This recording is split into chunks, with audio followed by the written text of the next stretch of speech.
सरपंच संतोष देशमुख यांच्या हत्याकांडाला 1 महिना होऊन 15 दिवस पूर्ण झाले। याच हत्याकांडाच्या अनुषंगानं मकोका अंतर्गत कारवाई वाल्मिक कराडवरती करण्यात आली होती आणि त्याच अनुषंगानं वाल्मिक कराडांना 7 दिवसांची पोलीस कोठडी म्हणजेच एसआयटी कोठडी सुनावण्यात आली होती 22 जानेवारी पर्यंतची।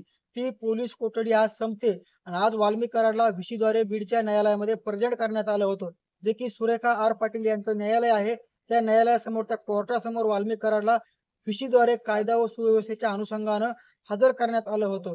आरोपीचे वकील अशोक कवडे त्याचबरोबर सरकारी पक्षाचे वकील बाळासाहेब पोले हे देखील कोर्टासमोर हजर होते। तर तपासी अधिकारी असलेले अपर पोलीस अधीक्षक किरण पाटील हे देखील कोर्टासमोर हजर होत्या। वाल्मिक कराडला सुरुवातीला ज्यावेळेस मोका अंतर्गत कारवाईमध्ये 7 दिवसांची एसआयटी कोठडी जी की तपासाच्या अनुषंगानं चौकशीच्या अनुषंगानं सुनावण्यात आली होती। सरकारी पक्षाच्या वतीनं 10 दिवसांची पोलीस कोठडी सुरुवातीला सुनावण्यात किंवा मागण्यात आली होती। मात्र त्याच दरम्यान कोर्टाकडनं दोनही बाजूचा युक्तिवाद ऐकत 7 दिवसांची न्यायालयीन कोठडी वाल्मिक कराडला देण्यात आली होती। ती 7 दिवसांची एसआयटी कोठडी म्हणजेच पोलीस कोठडी आज 22 तारखेला संपली आणि त्याच दरम्यान वाल्मिक कराडला व्हीसीद्वारे कोर्टामध्ये प्रेझेंट करण्यात आलं, जे की आता सध्याला वाल्मिक कराड बीड शहर पोलीस ठाण्यामध्ये लॉकअपमध्ये आहे। त्याच जागेवरनं वाल्मिक कराडला व्हीसीद्वारे कोर्टामध्ये प्रेझेंट करण्यात आलं आणि दोनही बाजूचं जे म्हणणं आहे ते कोर्टामध्ये दोनही बाजूंनी मांडलं।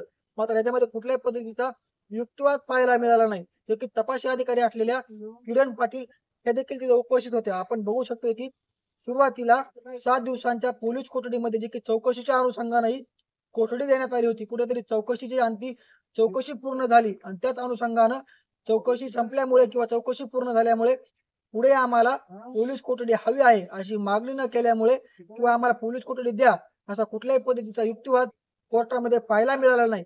म्हणूनच कोर्टाकडनं वाल्मिक कराडला 14 दिवसांची न्यायालयीन कोठडी म्हणजेच 5 फेब्रुवारी पर्यंतची न्यायालयीन कोठडी वाल्मिक कराडला सुनावण्यात आलेली आहे। आता वाल्मिक कराडची बीड शहर पोलीस ठाण्यामध्ये वैद्यकीय तपासणी होऊन पुढील कारवाई म्हणजेच वाल्मिक कराडला आता पुढील 14 दिवस न्यायालयीन कोठडीमध्ये म्हणजेच कोर्टाच्या अनुषंगानं म्हणजेच जे की कारागृहामध्ये काढावे लागणार आहेत, न्यायालयीन कोठडीमध्ये काढावे लागणार आहेत।